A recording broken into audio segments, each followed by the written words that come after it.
How to set your Twitch to dark mode.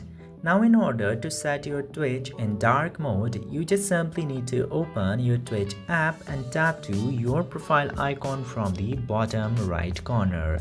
After tapping in there, you are gonna see a bunch of options. Now in order to make your Twitch dark mode, just simply tap into this gear icon from the top left corner. After tapping in there, you are gonna see a bunch of more options. You just simply need to select the option of preferences. Tap to preferences and then you will see the option of app theme in very top.